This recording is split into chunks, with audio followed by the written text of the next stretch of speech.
ओम शांति। आज हम सुनेंगे 4/7/2025 की प्रातः मुरली क्लास। मुरली का सार है, मीठे बच्चे बंधन मुक्त बन सेवा में तत्पर रहो, क्योंकि सर्विस में बहुत ऊंच कमाई है। 21 जन्मों के लिए तुम वैकुंठ का मालिक बनते हो। प्रश्न है, हर एक बच्चे को कौन सी आदत डालनी चाहिए? उत्तर है, मुरली की पॉइंट पर समझाने की। हर एक बच्चे को मुरली की पॉइंट पर समझाने की आदत डालनी चाहिए। ब्राह्मणी अगर कहीं चली जाती है तो आपस में मिलकर क्लास चलानी चाहिए। अगर मुरली चलाना नहीं सीखेंगे तो आप सामान कैसे बनाएंगे? ब्राह्मणी बिगर मूंझना नहीं चाहिए। पढ़ाई तो सिंपल है, क्लास चलाते रहो, यह भी प्रैक्टिस करनी है। गीत है, मुखड़ा देख ले प्राणी जरा दर्पण में, कितना पुण्य है कितना पाप तेरे जीवन में। ओम शांति। बच्चे जब सुनते हैं तो अपने को आत्मा निश्चय करके बैठे और यह निश्चय करे कि शिव बाबा हमको सुना रहे हैं और मैं आत्मा सुन रही हूँ। यह डायरेक्शन अथवा मत एक ही बाबा देते हैं, उनको ही श्री मत कहा जाता है। श्री माना श्रेष्ठ ते श्रेष्ठ मत, ऊंच ते ऊंच मत भगवान की है। बहुत मनुष्य है जो उस प्यार से, उस लव से, उस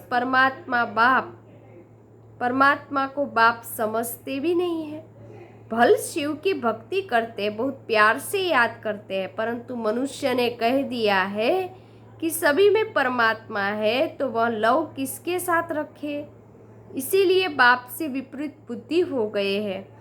भक्ति में जब कोई दुख व रोग आदि होता है तो प्रीत दिखाते हैं, कहते भगवान रक्षा करो। बच्चे जानते हैं, गीता है श्रीमद् भगवान के मुख से गाई हुई, और कोई ऐसा शास्त्र नहीं जिसमें भगवान ने राजयोग सिखाया हो व श्रीमती हो। एक ही भारत की गीता है जिसका प्रभाव अभी बहुत है। एक गीता ही भगवान की गाई हुई है। भगवान कहने से एक निराकार की तरफ ही दृष्टि जाती है। अंगुली से इशारा ऊपर ही करेंगे ना। बाबा कहते हैं श्री कृष्ण के लिए ऐसे कभी नहीं कहेंगे, क्योंकि वह तो देहधारी है ना। तुमको अब उनके साथ संबंध का नाता पता पड़ा है, इसीलिए कहा जाता है बाबा को याद करो, उनसे प्रीत रखो। आत्मा अपने बाप को याद करती है। अभी वह भगवान बच्चों को पढ़ा रहे हैं, तो वह नशा बहुत चढ़ना चाहिए और नशा भी स्थायी चढ़ना चाहिए। ऐसे नहीं ब्राह्मणी सामने है तो नशा चढ़े, ब्राह्मणी नहीं है तो नशा उड़ जाए। बस ब्राह्मणी बिगर हम क्लास नहीं कर सकते। कोई सेंटर्स के लिए बाबा समझाते हैं, कहाँ से 5-6 मास भी ब्राह्मणी निकल जाती तो आपस में सेंटर संभालते हैं, क्योंकि पढ़ाई तो सिंपल है ना। कहीं तो ब्राह्मणी बिगड़ जैसे अंधे लूले हो जाते हैं। ब्राह्मणी निकल आई तो सेंटर में जाना ही छोड़ देंगे। अरे बहुत बैठे हैं, क्लास नहीं चला सकते हो। गुरु बाहर चला जाता है तो चेले पिछाड़ी में संभालते हैं ना। बच्चों को सेवा करनी है, स्टूडेंट में भी नंबरवार तो होते ही है। बाप दादा जानते हैं कहाँ फर्स्ट क्लास को भेजना है। बच्चे इतने वर्ष सीखे हैं, कुछ तो धारणा हुई होगी। जो सेंटर को चलाए आपस में मिलकर, मूल्य तो मिलती ही है ना। पॉइंट्स के आधार पर ही समझाते हैं। सुनने की आदत पड़ी है, फिर सुनाने की आदत पड़ती नहीं है। याद में रहे तो धारणा भी हो।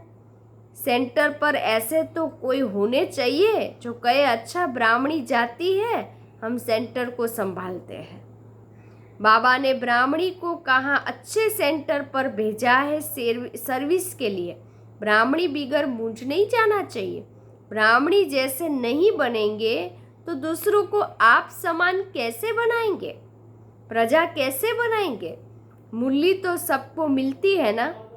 बच्चों को खुशी होनी चाहिए हम गद्दी पर बैठ समझाए। प्रैक्टिस करने से सर्विसेबल बन सकते हैं। बाबा पूछते सर्विसेबल बने हो तो कोई भी नहीं निकलते हैं। सर्विस के लिए छुट्टी ले लेनी चाहिए।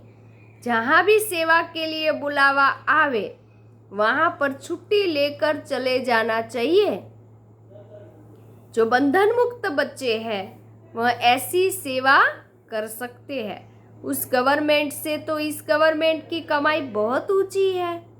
भगवान पढ़ाते हैं जिससे तुम 21 जन्मों के लिए वैकुंठ का मालिक बनते हो। कितनी भारी आमदनी है। उस कमाई से क्या मिलेगा? अल्पकाल का सुख। यहाँ तो विश्व का मालिक बनते हो। जिनको पक्का निश्चय है वह तो कहेंगे हम इसी सेवा में लग जाए, परंतु पूरा नशा चाहिए। बाबा कहते देखना है हम किसको समझा सकते हैं, है बहुत सहज। देखना है कलयुग अंत में इतने करोड़ मनुष्य हैं, सतयुग में जरूर थोड़े हैं। बाबा कहते सतयुग में जरूर थोड़े मनुष्य होंगे। उसकी स्थापना के लिए जरूर बाबा संगम पर ही आएंगे। पुरानी दुनिया का विनाश होना है। भगवान आकर सतयुग के लिए राजयोग सिखलाए, राजाओं का राजा बनाते, कर्मातीत अवस्था को प्राप्त करना है। कहते देह सहित देह के सब संबंध छोड़ मामेकम याद करो तो पाप कटते जाएंगे। अपने को आत्मा समझ बाप को याद करना, इसमें तो मेहनत है। योग का अर्थ एक भी मनुष्य नहीं जानते। बाबा कहते भक्ति मार्ग की भी ड्रामा में नूंद है। भक्ति मार्ग चलना ही है, खेल बना हुआ है। ज्ञान, भक्ति, वैराग्य। दूसरा है यह बेहद का वैराग्य। एक है हद का वैराग्य, दूसरा है बेहद का वैराग्य। तो वैराग्य 2 प्रकार के होते हैं। अभी तुम बच्चे सारी पुरानी दुनिया को भूलने का पुरुषार्थ करते हो, क्योंकि तुम जानते हो हम अब शिवालय पावन दुनिया में जा रहे हैं। तुम सब ब्रह्मा कुमार कुमारियाँ भाई बहन हो। भाई बहन की विकारी दृष्टि जा न सके। आजकल तो सबकी दृष्टि क्रिमिनल हो गई है, तमो प्रधान है ना। इनका नाम ही है नरक, परंतु अपने को नरकवासी समझते नहीं है। स्वयं का पता ही नहीं तो कह देंगे स्वर्ग नरक यहाँ ही है। जिसके मन में जो आया वह कह दिया। यह कोई स्वर्ग नहीं है। स्वर्ग में तो राजधानी थी, रिलीजियस राइटियस थे, कितना बल था। अभी फिर तुम पुरुषार्थ कर रहे हो, विश्व का मालिक बन जाएंगे। यहाँ तुम आते ही हो विश्व का मालिक बनने। हेवनली गॉड फादर जिसको शिव परमात्मा कहा जाता है वह तुमको पढ़ाते हैं, तो बच्चों में कितना नशा चढ़ना चाहिए। बिल्कुल इजी नॉलेज है। तुम बच्चों में जो भी पुरानी आदतें हैं वह छोड़ देनी है। ईर्ष्या, द्वेष, बाबा कहते ईर्ष्या की आदत भी बहुत नुकसान करती है। तुम्हारा सारा मदार मुरली पर है। तुम कोई को भी मुरली पर समझा सकते हो, परंतु अंदर में ईर्ष्या रहती है। यह कोई ब्राह्मणी थोड़ी है, यह क्या जाने, बस दूसरे दिन आएंगे ही नहीं। ऐसी आदतें पुरानी पड़ी हुई है, जिस कारण डिसर्विस भी होती है। नॉलेज तो बड़ी सहज है। कुमारियों को तो कोई धंधा आदि भी नहीं है। उनसे पूछा जाता है यह पढ़ाई अच्छी या ये पढ़ाई अच्छी, बोलो कौन सी पढ़ाई अच्छी, तो कहते हैं यह बहुत अच्छी है। बाबा अभी हम यह वह पढ़ाई नहीं पढ़ेगी, दिल नहीं लगती है। लौकिक बाप ज्ञान में नहीं होगा तो मार खाएगी। फिर कोई बच्चियाँ कमज़ोर भी होती है। समझाना चाहिए ना, इस पढ़ाई से हम महारानी बनेगी, उस पढ़ाई से क्या पाए पैसे की नौकरी करेगी। तो यह पढ़ाई तो भविष्य के जन्म के लिए स्वर्ग का मालिक बनाती है। प्रजा भी स्वर्गवासी तो बनती है ना, अभी सब है नरकवासी। अब बाबा कहते तुम सर्वगुण संपन्न थे, अब तुम ही कितने तमो प्रधान बने हो, सीढ़ी नीचे उतरते आए हो। भारत जैसे सोने की चिड़िया थी, अभी तो ठिक्कर की भी नहीं है। बाबा कहते भारत को सोने की चिड़िया कहते थे, अभी तो ठिक्कर की भी नहीं है। भारत 100% साल्वेंट था, अब 100% इनसाल्वेंट है। तुम जानते हो विश्व के मालिक पारसनाथ थे, फिर 84 जन्म लेते लेते पत्थरनाथ बन गए। है तो मनुष्य ही, परंतु पारसनाथ और पत्थरनाथ कहा जाता है। गीत भी सुना, अपने अंदर को देखो, हम कहाँ तक लायक बने हैं। नारद का मिसाल है ना, दिन प्रतिदिन गिरते ही जाते हैं, गिरते गिरते एकदम दुबन में गले तक फंस पड़े हैं। अब तुम ब्राह्मण सभी को चोटी से पकड़कर दुबन से निकालते हो बाहर, और कोई पकड़ने की जगह तो है ही नहीं, तो चोटी से पकड़ना सहज है। दुबन से निकालने के लिए चोटी से पकड़ना होता है, दुबन में ऐसे फंसे हुए जो बात मत पूछो।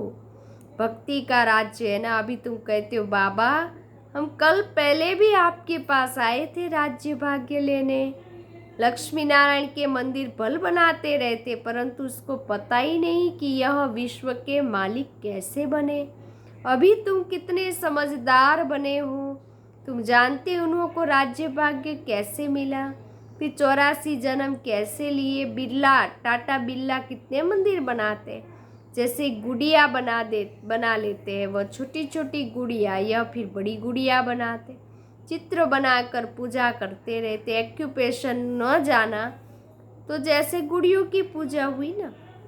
अभी तुम जानते हो बाबा ने हमको कितना साहूकार बनाया था, अब कितने कंगाल बन पड़े हो।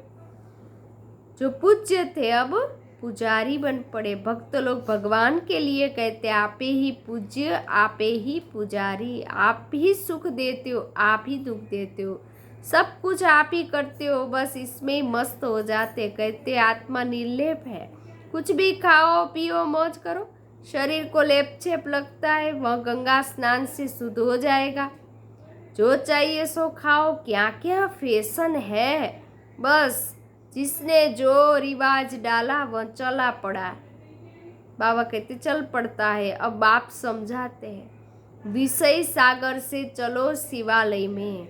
सतयुग को क्षीर सागर कहा जाता है, यह विषय सागर। तुम जानते हो हम 84 जन्म लेते पतित बने, अब पतित पावन बाप को बुलाते, चित्रों पर समझाते हैं तो मनुष्य सहज समझ जाए। सीढ़ी में पूरा 84 जन्मों का वृतांत है। इतनी सहज बात भी किसी को समझ में नहीं आती, तो बाबा समझेंगे पूरा पढ़ते नहीं है, उन्नति नहीं करते हैं। तुम ब्राह्मणों का कर्तव्य है भ्रमरी के मिसल कीड़ों को भूं भूं कर आप समान बनाना, और तुम्हारा पुरुषार्थ है सर्प मिसल पुरानी खाल छोड़ नहीं लेना।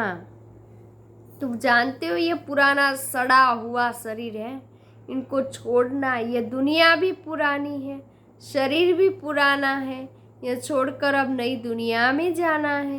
तुम्हारी यह पढ़ाई है नई दुनिया स्वर्ग के लिए, यह पुरानी दुनिया खलास हो जानी है। सागर की एक ही लहर से सारा डावा डोल हो जाएगा, विनाश तो होना ही है ना। नेचुरल कैलामिटीज किसी को भी छोड़ती नहीं है। अच्छा, मीठे मीठे सिकी लदे बच्चों प्रति माता पिता बाप दादा का याद प्यार और गुड मॉर्निंग। रूहानी बाप की रूहानी बच्चों को नमस्ते। हम रूहानी बच्चों की रूहानी बाप दादा को याद प्यार गुड मॉर्निंग नमस्ते नमस्ते नमस्ते। सदा रहो हंसते। मैं कौन? आत्मा। मेरा कौन? शिव बाबा। कहाँ जाना? परम धाम। बाबा थैंक यू। बाबा शुक्रिया। मेरा बाबा, मीठा बाबा, प्यारा बाबा, लाडला बाबा, वाह बाबा वाह, धन्यवाद बाबा। धारणा के लिए मुख्य सार, अंदर जो ईर्ष्या आदि की पुरानी आदतें हैं उसे छोड़ आपस में बहुत प्यार से मिलकर रहना है। ईर्ष्या के कारण पढ़ाई नहीं छोड़नी है। इस पुराने सड़े हुए शरीर का भान छोड़ देना है। भमरी की तरह ज्ञान की भूं भूं कर कीड़ों को आप समान बनाने की सेवा करनी है। इस रूहानी धंधे में लग जाना है। वरदान: मनसा बंधनों से मुक्त, अतीन्द्रिय सुख की अनुभूति करने वाले मुक्तिदाता भव। अतीन्द्रिय सुख में झूलना यह संगम युगी ब्राह्मणों की विशेषता है, लेकिन मनसा संकल्पों के बंधन आंतरिक खुशी व अतीन्द्रिय सुख का अनुभव करने नहीं देते। व्यर्थ संकल्पों, ईर्ष्या, अलबेलेपन, आलस के संकल्पों के बंधन में बंधना ही मनसा बंधन है। ऐसी आत्मा अभिमान के वश दूसरों का ही दोष सोचती है। ऐसी आत्मा अभिमान के वश दूसरों का ही दोष सोचती रहती है। उनकी महसूसता शक्ति समाप्त हो जाती है। इसीलिए सूक्ष्म बंधन से मुक्त बनो, तब मुक्तिदाता बन सकेंगे। स्लोगन: ऐसा खुशियों की खान से संपन्न रहो जो आपके पास दुख की लहर भी न आए।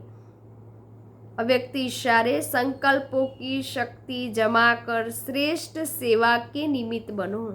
किसी भी श्रेष्ठ संकल्प रूपी बीज को फलीभूत बनाने का सहज साधन एक ही है, वह है सदा बीज रूप बाप से हर समय सर्व शक्तियों का बल उस बीज में भरते रहना। बीज रूप द्वारा आपके संकल्प रूपी बीज सहज और स्वतः वृद्धि को पाते फलीभूत हो जाएंगे। संकल्प शक्ति जमा हो जाएगी। ओम शांति।